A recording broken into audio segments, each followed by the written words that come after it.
The feud between Jasmine Crockett and Karoline Leavitt began as a familiar clash of political ideologies, the kind that plays out daily on social media and cable news.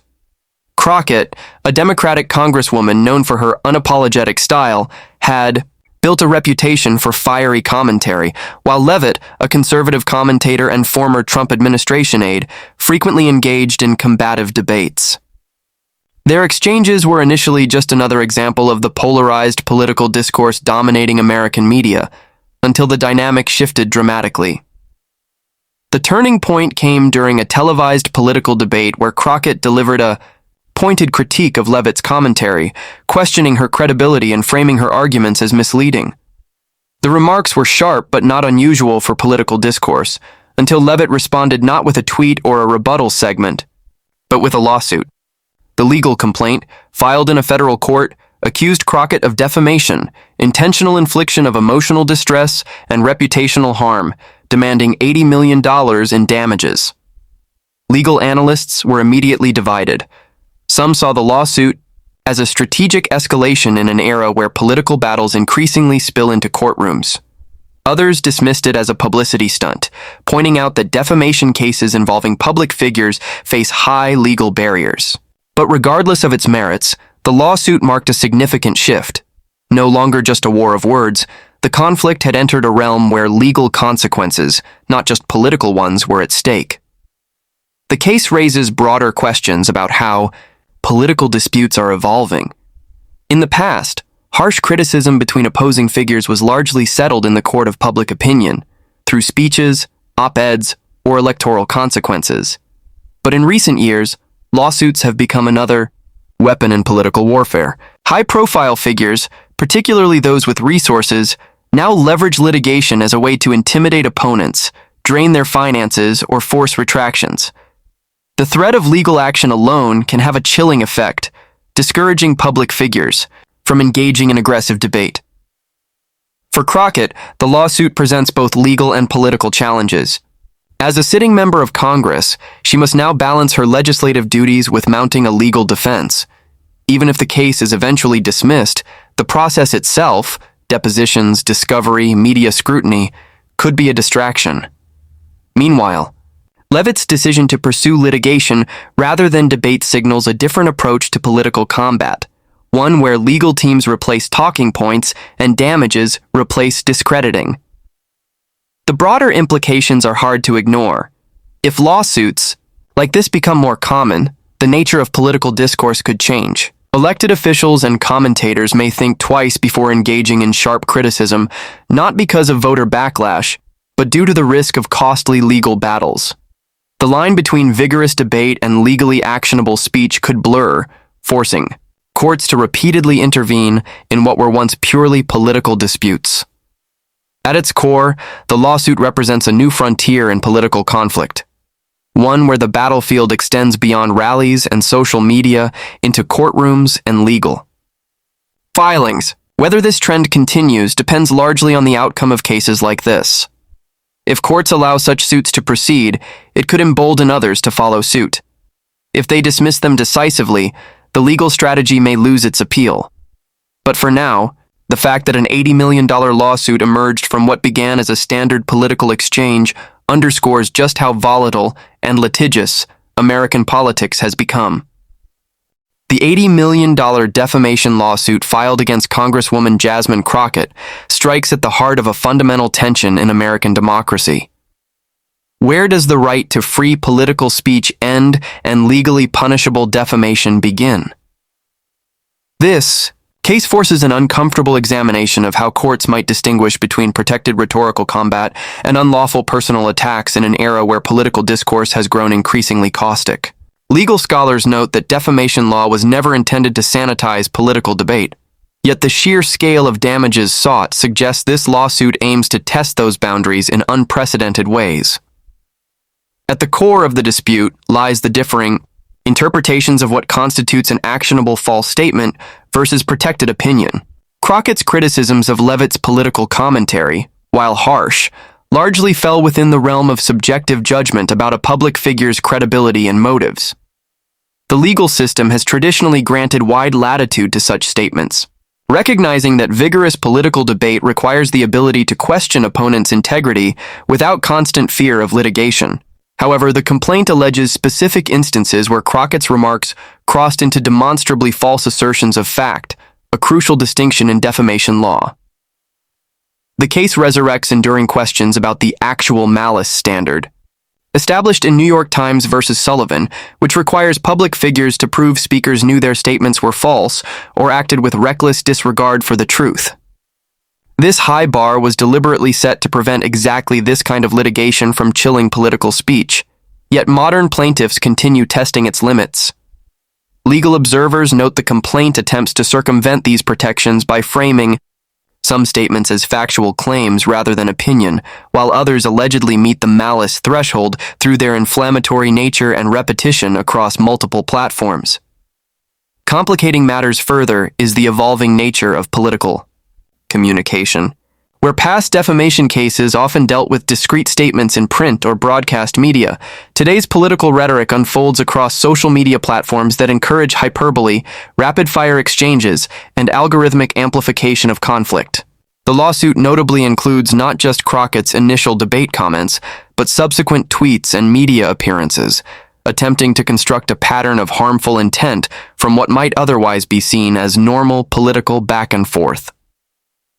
First, amendment advocates warn that accepting this legal theory could reshape political discourse in dangerous ways.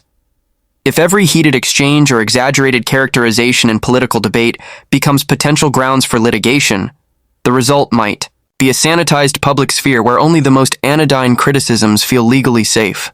This concern becomes particularly acute when the plaintiff is themselves a political commentator who regularly engages in robust criticism, raising questions about whether the lawsuit represents a genuine grievance or a tactical effort to silence opposing voices through legal intimidation. Yet defenders of stricter defamation standards argue that the current system fails to address genuine harm caused by knowingly false accusations in the political arena. They point to how viral misinformation can destroy reputations before truth has a chance to catch up, with traditional political remedies like fact checks or electoral consequences proving inadequate against willful deception. The $80 million figure, while seemingly excessive, may reflect an attempt to account for the amplified damage potential in today's media ecosystem, where a single allegation can echo indefinitely across digital platforms. The lawsuit also touches on emerging legal questions about the intersection of defamation law and emotional distress claims in political contexts. By including allegations of intentional infliction of emotional distress, the complaint seeks to bypass some traditional defamation protections, potentially creating a backdoor for punishing speech that would otherwise be protected. This strategy mirrors recent cases where plaintiffs have bundled multiple legal theories to overcome First Amendment barriers, testing whether courts will allow emotional harm claims to accomplish what defamation claims alone cannot. Legal experts note the particular challenges of applying decades-old defamation precedents to today's political reality, where statements once confined to a single broadcast now live forever online, where context collapses as clips circulate independently, and where the line between political operatives and media figures has blurred beyond recognition. The case may force courts to reconsider how traditional legal frameworks apply to politicians who double as pundits, commentators who transition into activism, and the hybrid class of political influencers who defy easy classification. Underlying all these legal technicalities is a more profound cultural question about how democratic societies should handle the inevitable injuries of political combat. The lawsuit essentially asks whether the courts should serve as referees for what was traditionally seen as the rough and tumble of political disagreement, a role the judiciary has historically been reluctant to assume. As the case progresses, it may reveal whether modern politics has grown sufficiently toxic to justify greater legal intervention, or whether such intervention would itself pose. The $80 million lawsuit against Congresswoman Jasmine Crockett carries political ramifications that extend far beyond the courtroom, potentially reshaping her legislative effectiveness and public standing, regardless of the legal outcome. 4. An outspoken progressive lawmaker whose political brand relies on unfiltered commentary, the mere existence of such high-stakes litigation creates an immediate chilling effect on her ability to engage in the combative rhetoric that first elevated her profile. Colleagues on Capitol Hill note the peculiar position this creates. A civil rights attorney and former public defender now forced to weigh every public statement against potential legal exposure, fundamentally altering how she operates as an elected official. The timing of the lawsuit compounds these challenges, arriving as Crockett was gaining prominence within the Democratic caucus and building national recognition through viral committee hearing moments. Political operatives observe how the litigation drains resources, both financial and temporal, that would otherwise be directed toward constituent services or policy initiatives. Even routine communications now require additional legal vetting, slowing response times during fast-moving news cycles when rapid reaction often defines political relevance. This operational friction comes precisely when Crockett's district faces pressing issues requiring her full attention, from voting rights battles to economic development in underserved communities. The case also introduces unpredictable variables into Crockett's re-election calculus. While the lawsuit may energize her progressive base as an example of political persecution, moderate voters and independents could view the legal entanglement as unnecessary drama, distracting from substantive governance. Opponents now possess ready-made attack ads featuring court filings and legal headlines, regardless of the case's eventual disposition. The discovery process poses particular risks, as opponents may mine depositions and document productions for statements that can be taken out of context or weaponized in future campaigns. This creates a no-win scenario where successfully defending against the lawsuit still leaves behind exploitable political residue. On a broader scale, the litigation tests the Democratic Party's tolerance for firebrand legislators whose confrontational styles generate both grassroots enthusiasm and constant controversy. Party leaders must decide whether to rally behind Crockett as a victim of legal intimidation or quietly encourage more measured communication strategies that reduce liability risks. These internal deliberations occur against the backdrop of an already fragile House majority where every seat counts and party discipline becomes paramount.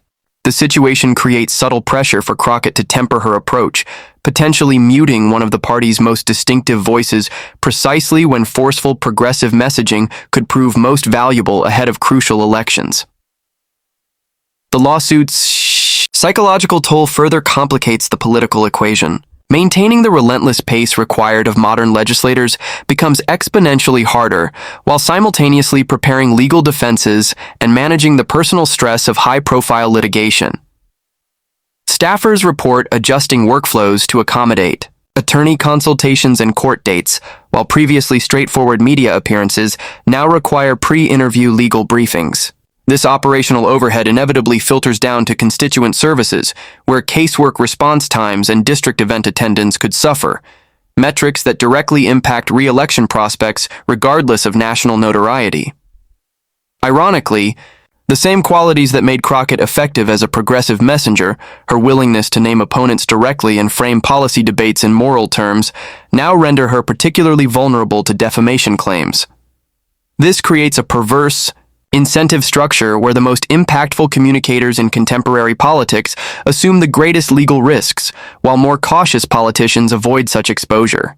The chilling effect extends beyond Crockett to other outspoken legislators who must now calculate whether their rhetoric might trigger similar lawsuits, potentially flattening the diversity of communication styles within the Democratic caucus. The international dimension adds another layer of complexity, as foreign adversaries and domestic bad actors monitor such cases for weaknesses in the American political system. A high-profile lawsuit against a black progressive woman, particularly one alleging emotional harm, could be exploited in global disinformation campaigns seeking to portray U.S. democracy as fundamentally unstable or hostile to minority voices. These narratives gain traction regardless of the lawsuit's merits, creating national security considerations that extend well beyond the original dispute. At the grassroots level, activists face difficult choices about how to respond. While some organizations may double down on supporting Crockett as a martyr for free speech, others could grow wary of associating with a figure embroiled in legal controversy, particularly when allocating scarce resources in competitive races. This tension plays out in real time as endorsements are reconsidered, speaking invitations reevaluated, and fundraising appeals recalibrated to address the elephant in the room. The cumulative effect may subtly reshape Crockett's political alliances and activist base in ways that endure long after the lawsuit concludes. The $80 million damages figure demanded in the lawsuit against Congresswoman Jasmine Crockett represents more than just a random number. It serves as a strategic escalation in the weaponization of legal costs as political warfare. This astronomical, some nearly unheard of in defamation cases involving public figures, appears deliberately designed to achieve multiple objectives beyond any realistic expectation of recovery. Legal analysts note how such eye-popping figures function primarily as psychological pressure tools, intended to dominate media coverage, intimidate the defendant, and signal seriousness to potential donors regardless of the case's actual merits. The number itself becomes a talking point that shapes public perception before any evidence is presented. This tactic reflects a growing trend where political opponents use lawsuit damages as a form of narrative control. By attaching a specific, staggering dollar amount to alleged harms, plaintiffs can frame the defendant's actions as uniquely destructive before a single argument is heard in court. The $80 million figure operates as a preemptive strike in the court of public opinion, creating an anchoring bias that influences how subsequent developments are interpreted. Even if eventual settlements or judgments amount to fractions of this sum, the initial number lingers in public consciousness as a marker of severity, accomplishing much of the plaintiff's reputational goals regardless of legal outcomes. Financial realities of mounting a defense against such claims create their own form of political leverage. Retaining top-tier defamation counsel to fight an 8-figure lawsuit could easily cost Crockett hundreds of thousands in legal fees before reaching discovery, resources that would otherwise fund campaign operations or policy initiatives. This forces difficult choices about allocating limited funds between legal survival and political effectiveness, a calculation that appears central to the lawsuit's strategic design. The mere threat of bankruptcy-level damages can pressure defendants into premature settlements simply to avoid financial ruin, regardless of case strength, a dynamic that risks chilling legitimate political speech across the ideological spectrum. Legal. Scholars point to the dangerous precedent set when such inflated damages demands become normalized in political disputes. The $80 million figure bears no apparent relationship to any quantifiable economic harm, instead appearing to price intangible factors like emotional distress and reputational damage at celebrity defamation lawsuit levels. This represents a concerning blurring of lines between public figure disputes and commercial defamation cases where actual revenue losses can be calculated. If courts entertain such figures seriously, it could invite a wave of copycat lawsuits where political opponents attempt to bankrupt each other through litigation rather than debate. The psychological impact of these numbers shouldn't be underestimated. Facing potential liability exceeding the GDP of small nations creates existential stress for any defendant, particularly elected officials whose careers depend on clear-headed decision-making. The lawsuit essentially weaponizes uncertainty as even strong legal defenses can't guarantee protection from runaway jury awards in emotionally charged political cases. This forces defendants to operate under constant financial sword of Damocles pressure, an environment hardly conducive to effective governance or principled political engagement. The timing of the damages demand also raises questions about its intended electoral impacts. By publicizing an $80 million claim during election season, the plaintiff ensures the number becomes embedded in voters' minds as a measure of alleged wrongdoing. This creates a persistent background narrative that opponents can reference without needing to prove the underlying claims, a sort of political debt that accrues interest through media repetition. The figure's very existence shifts the burden to the defendant to explain why they don't owe it, rather than requiring the plaintiff to justify why they deserve it. Behind the scenes, insurance implications add another layer of complexity. Most congressional liability policies contain relatively low coverage limits for defamation claims, potentially exposing Crockett to personal financial catastrophe if any judgment exceeds protection. This insurance gap forces reliance on legal defense funds, or grassroots fundraising, mechanisms that themselves become political liabilities when opponents frame them as admissions of guilt. The $80 million demand essentially guarantees any recovery would pierce through all standard protections, placing the defendant's personal assets in jeopardy. The symbolic resonance of the number carries its own calculated messaging. In an era where political fundraising routinely highlights specific numerical goals, $10 donations, $100K quarterly targets, the $80 million figure stands out as both unimaginably large and oddly precise. It suggests careful calibration to maximize media impact while avoiding round number skepticism, a psychological tactic familiar to marketers and trial attorneys alike. This numerical specificity lends an air of credibility to the damages claim, implying detailed accounting of harm that may not actually exist. Market observers note how such high-stakes lawsuits risk creating a two-tiered political system where only independently wealthy candidates can safely engage in robust debate. When routine political criticism carries eight-figure liability risks, the practical effect privileges those with personal fortunes or billionaire backing over those relying on public salaries. This could accelerate the plutocratization of politics already underway, where legal vulnerability becomes another variable in candidate viability calculations. The international implications of this damages arms race warrant consideration. While American courts have historically been reluctant to enforce foreign defamation judgments, the normalization of massive damages in political cases could inspire similar tactics abroad. Authoritarian regimes might cite such U.S. precedents when pursuing dissidents with ruinous lawsuits, creating unintended global consequences from domestic legal strategies.